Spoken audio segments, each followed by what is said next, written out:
Welcome to day 51 of reading every single day for 30 minutes for the rest of my life. Day 51. Let's go.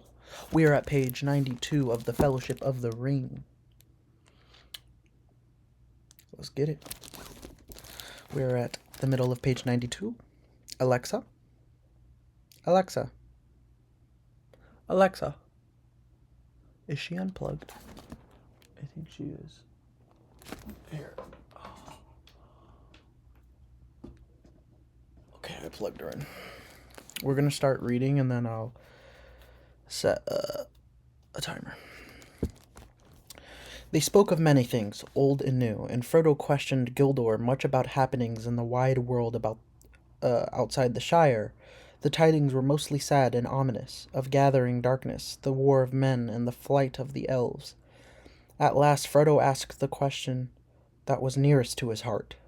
"Tell me, Gildor, have you ever seen Bilbo since he left us?" Gildor smiled. "Yes," he answered. "Twice he said farewell to us on this very spot. But I saw him once again, far from here. He would say no more about Bilbo, and Frodo fell silent. "You do not ask me or tell me much that concerns yourself, Frodo," said Gildor. "But I already know a little, and I can read you more in your face and in the thought behind your questions. You are leaving the Shire, and yet you doubt that you will find what you seek, or accomplish what you intend, or that you will ever return. Is not that so?"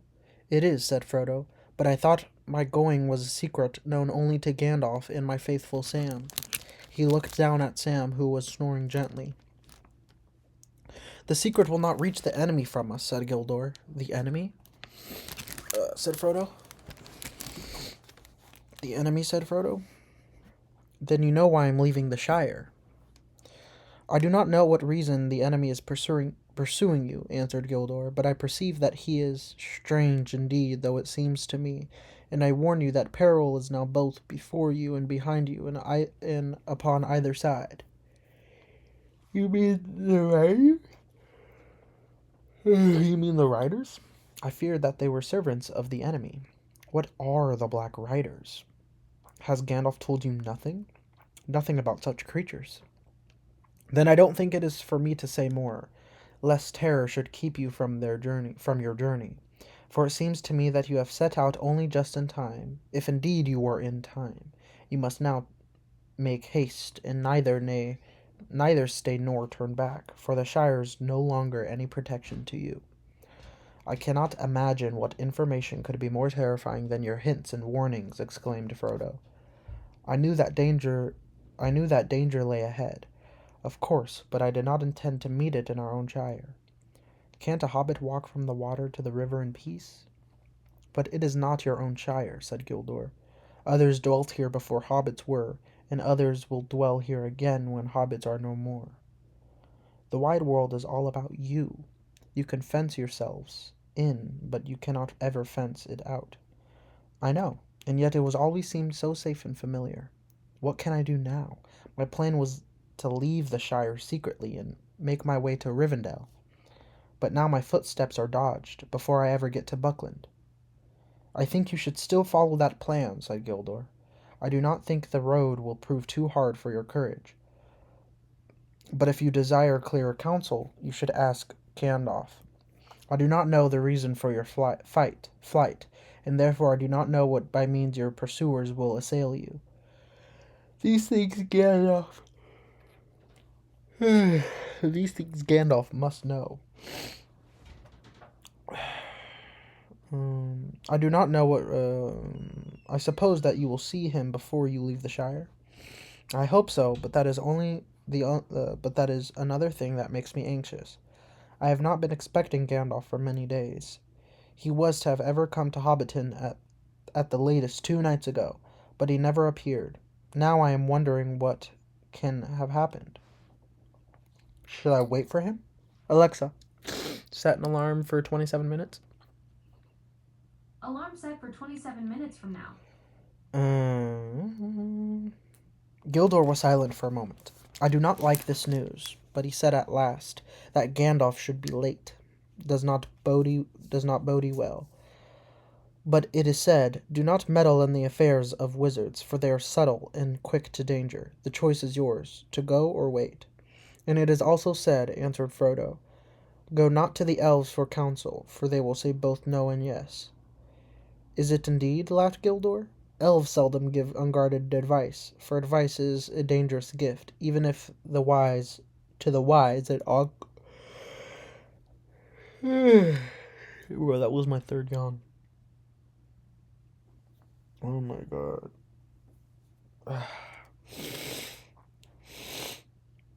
um,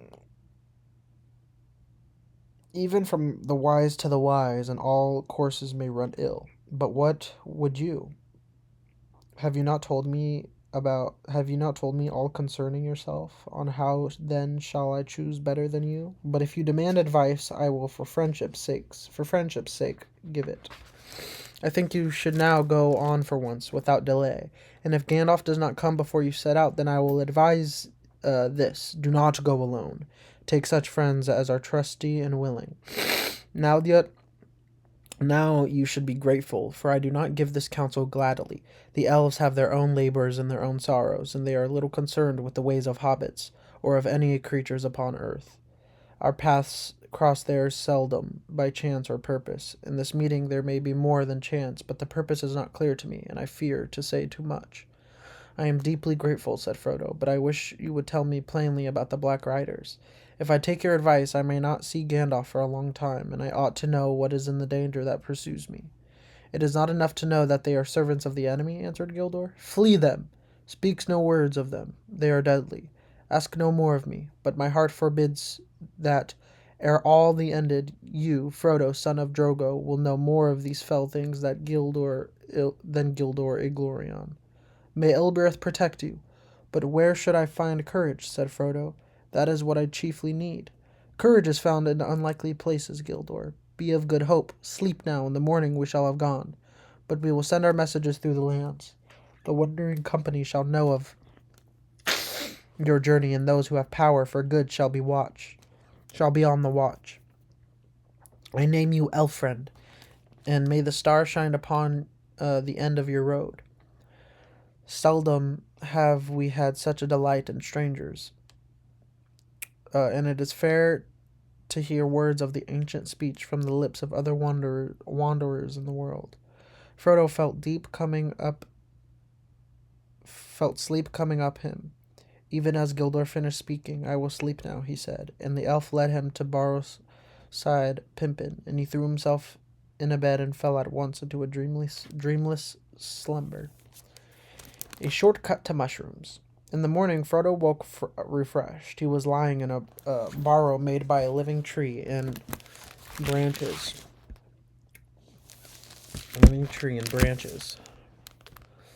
And lace drooping to the ground. His bed was of fern and grass, deep and soft and strangely fragrant. The sun was shining through the fluttering leaves, which were still green upon the tree. He jumped up and went out.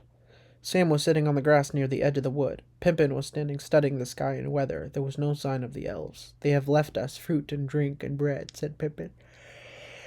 Come and have your breakfast. I hate yawning. Like, continuously. It's like, bro, like, can I read?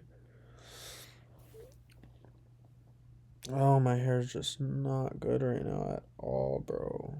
Like, at all right now. Like, it's kind of insane, bro.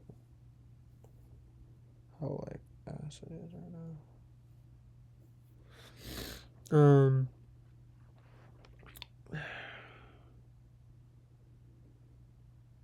Come and have your breakfast. The bread tastes almost as good as it did last night. I did not want to leave you out any, but Sam insisted. Frodo sat down beside Sam and began to eat. What is the plan for today? Asked Pippin. To walk to Bucklebury as quickly as possible, answered Frodo, and gave his attention to the food. Do you think we shall see anything of those riders? Asked Pippin cheerfully. Under the morning sun, the prospect of seeing a whole troop of them did not seem very alarming to him. Yes, Probably, said Frodo, not liking the reminder, but I hope to get across the river without their seeing us. Did you find anything about them from Gildor? Not much, only hints and riddles, said Frodo evasively. We didn't, did you ask about the sniffing? We didn't discuss it, said Frodo. His mouth was full. You should have. I am sure it is very important. In that case, I am sure Gildor would have refused to explain it, said Frodo sharply. And now leave me for peace for a bit. I don't want to talk about a string of questions while I'm eating. I want to think. Good heavens, said Pippin. At breakfast, he walked away towards the edge of the green. From Frodo's mind the bright morning, treacherously bright, he thought, had not banished the fear of pursuit, and he pondered the words of Gildor. The merry voice of Pippin came to him. He was running on the green turf and singing. No, I could not, he said to himself. It is one thing to take my young friends walking over the Shire with me until we are hungry and weary, and food and bed are sweet. To take them into exile where hunger and weariness may have no cure. It is quite another. Don't think I ought to even take Sam. Even if they are willing to come, the inheritance of mine alone. I don't think I ought to even take Sam. He looked at Sam Gamgee and discovered that Sam was watching him. Well, Sam, he said, what about it? I am leaving the shower as soon as I ever can. In fact, I've made up my mind and not even away today at Crickhallow, if it can be helped. Very good, sir. You still mean to come with me? I do. It is going to be very dangerous, Sam. It is already dangerous. Most likely neither of us will come back. If you don't come back, sir, then I shan't. That's certain, said Sam. Don't you leave him, they said to me. Leave him, I said. I never meant to. I'm going with him if he climbs to the moon. And if any of those Black Riders try to stop him, they'll have Sam Gamgee to reckon with, I said. They laughed. Who are they, and what are you talking about? The elves, sir. We had some talk last night, and they seemed to know where you were going, so I didn't see the use of denying it. Wonderful folks, elves, sir. Wonderful. They are, said Frodo. Do you like them still? Do you have a closer view? Oh my god, my nose. It's just so... Oh my god. Well, Sam, he said, what about it? I'm leaving the Shire as soon as I can. They seem a bit above my likes and dislikes, so to speak, answered Sam slowly. It don't seem to matter what I think about them. They are quite different from what I expected, so old and young, and so gay and sad, as it were. Frodo looked at Sam rather startled, half expecting to see some outward sign of the odd change that seemed to have come over him. It did not sound like the voice of the old Sam Gamgee that he thought he knew, but it looked like the old Sam Gamgee sitting there, except that his face was unusually thoughtful. Do you feel any need to leave the Shire now that you wish to see them had come true already? He asked. Yes, sir, I do not know how to say it. Yes, sir, I do not know how to say it, he asked. Yes, sir, I do not know how to say it, but after last night I feel different. I seem to see ahead in a kind of way. I know we are going to take a very long road into darkness, but I know I can't turn back. It isn't to see elves, nor dragons, nor mountains that I want. I don't rightly know what I want, but I have something to do before the end. It lies ahead, not in the Shire. I must see it through, sir, if you understand me. I don't altogether, but I understand that Gandalf chose me a good companion. I am content. We will go together. Frodo finished his breakfast in silence. Then, standing up, he looked over the land ahead and called to Pippin. All ready to start, he said, as Pippin ran up. We must be getting off at once. We slept late, and there will be good many miles to go. You slept late, you mean? Said Pippin. I was up long before we were only waiting for you to finish eating and thinking.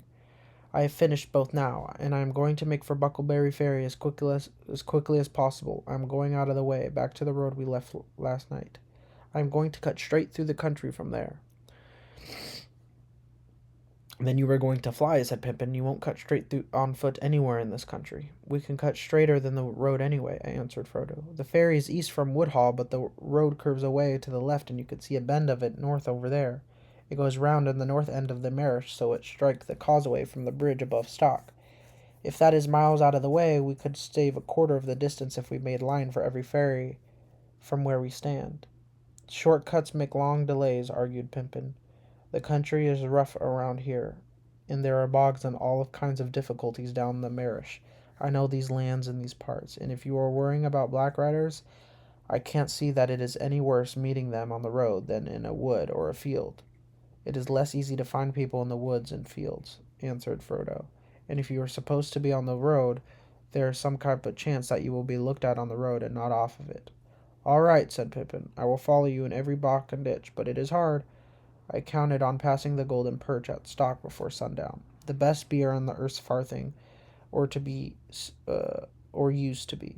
It is a long time since I tasted it. That settles it, said Frodo. Short cuts make delays, but inns make longer ones. At what cost? At all costs, we must keep you away from the Golden Perch. We want to get that Buckleberry before dark.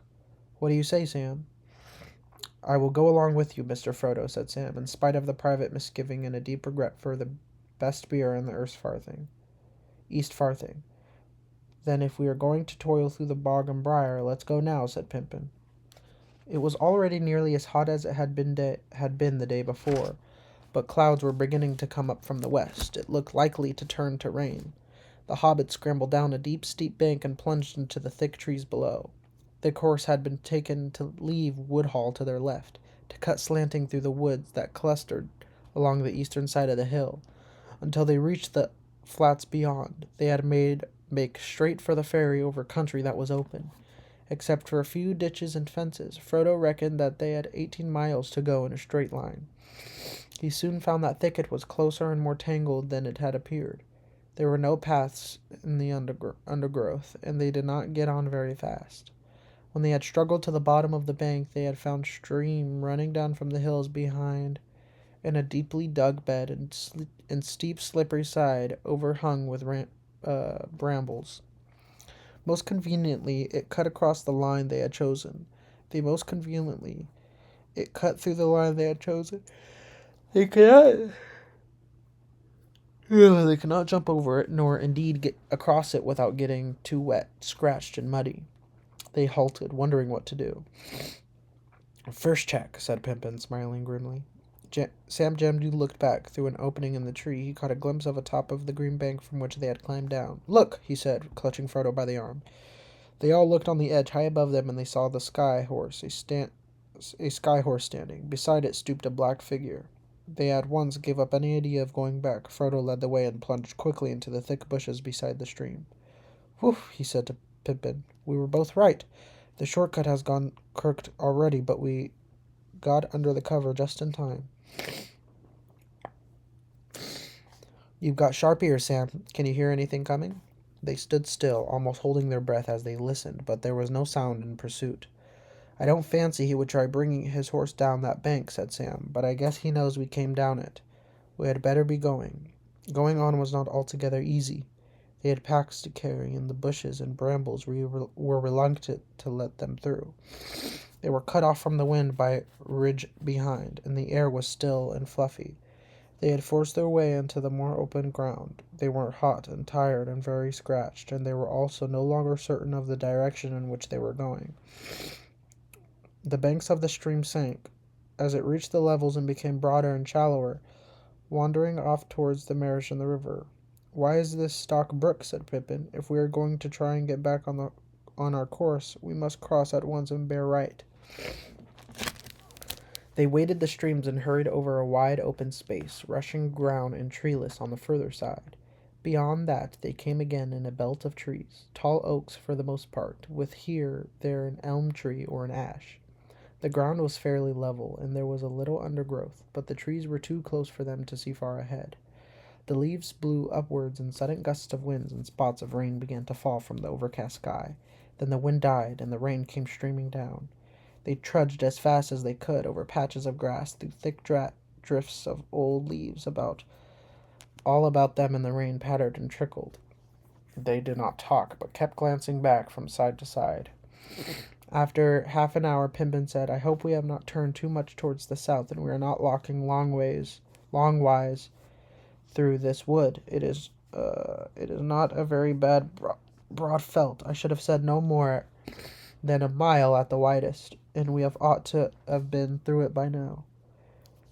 It is no good our starting to go zigzag, said Frodo. That would mend matters. Let us keep on us going. I am sure that I want to come out into the open yet. I am sure that I want to come out to the open yet. They went on for perhaps another couple of miles. Then the sun gleamed out of the ragged clouds and the rain lessened. It was now past midday, and they felt it was time for lunch. They halted under an elm tree. Its leaves, through a vast turning yellow, were still thick, and the ground at its feet were fairly dried and sheltered. When they came to make their meal, they found that the elves had filled their bottles with a clear drink, pale golden in color. It had the scent of honey made of many flowers, and it was wonderfully refreshing. Very soon they were laughing and snapping their fingers at Rain and the Black Riders. The last few miles they felt would soon be behind them. Frodo propped his back against the tree trunk and closed his eyes. Sam Pampin sat near, and they began to hum and then sing softly. Ho, ho, ho, to the bottle I go, to heal my heart and drown my woe. Rain may fall, wind may blow, and many miles be still go, and under a tall tree I will lie, and then let the clouds go sailing by. Ho, ho, ho! They began it louder. They stopped short suddenly. Frodo sprang to his feet. A long-drawn wail came down the wind, like a cry of some evil and lonely creature. It rose and fell, and ended on a high piercing note, even as they sat and stood, as if suddenly frozen. It was answered by another cry, fainter and further off, but no less chilling to the blood. There was then a silence, broken only by a sound of the wind in the leaves. And what do you think that was? Pippin asked first, trying to speak lightly, but quivering a little. If it was a bird. It was one that I had never heard in the Shire before. It was not a bird or a beast, said Frodo. It was a call or signal. There were words in that cry, though I could not catch them, but no hobbit has such a voice. No more was said about it. They were all thinking of the riders, but no one spoke of them. They were all now reluctant either to say or to go on, but sooner or later they had not got to cross the open country to the ferry, and it was best to go sooner in the daylight. In a few moments they had shouldered their packs again and were off. Before long the wood came to a sudden end. Wide grassland stretched before them. Now they saw that they had, in fact, turned too much to the south. All away over the flats they could glimpse over the low hill of Buckleberry across the river, but it was now to their left. Creeping cautiously from the edge of the trees, they set off across the open as quickly as they could. At first they felt afraid, away from the shelter of the wood. Far back from behind them stood the high place where they had breakfast. Frodo half expected to see the small distant figure of a horseman on the ridge dark against the sky, but there was no sign of one. The sun, escaping the breaking of clouds as it sank towards the hills they had left, was now shining brightly again. Their fear left them, though they still felt uneasy. But the land became steadily more tame and well ordered. Soon they came well into tended field and meadows. There were hedges and gates and dikes for drainage. Everything seemed quiet and peaceful, just an ordinary corner of the Shire. Their spirits rose in every step. The line of the river grew nearer, and the Black Riders began to seem like phantoms of the woods now left far behind.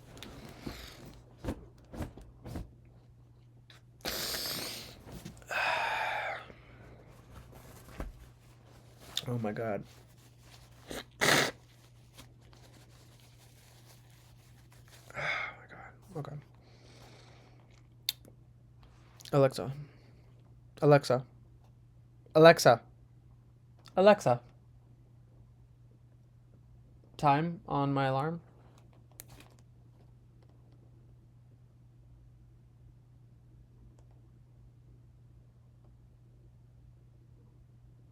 Well, I guess the Wi-Fi is bugging.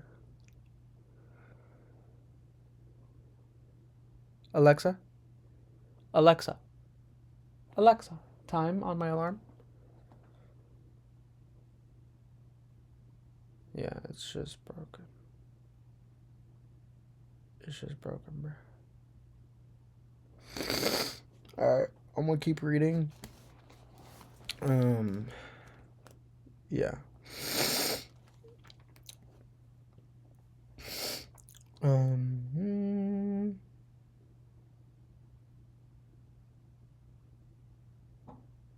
They passed along the edge of the huge turnip field and came to a stout gate, a distant clump of trees. Pippin stopped.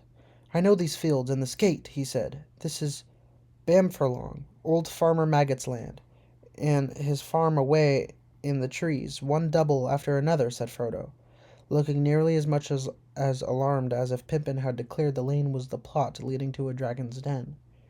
The others looked at him in surprise. What's wrong with the old maggot? Asked Pippin. He's a good friend to all the Brandybucks. Of course he's in a terror of trespassers and keeps ferocious dogs.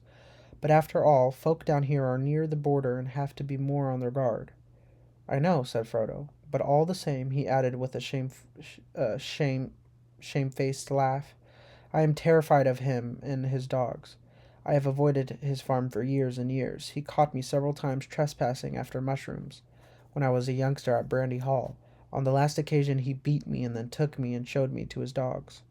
See, lads, he said, next time this young vermin sets foot on my land, you can eat him.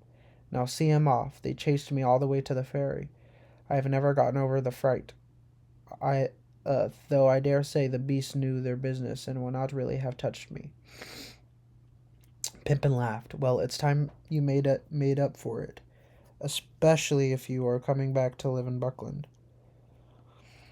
Old Maggot is really a stout fellow if you leave his mushrooms alone. Let's get into the lane, and then we shan't be trespassing. If we meet him, I'll do the talking. He is a friend of Mary's. I used to come here with him at a good deal at one time.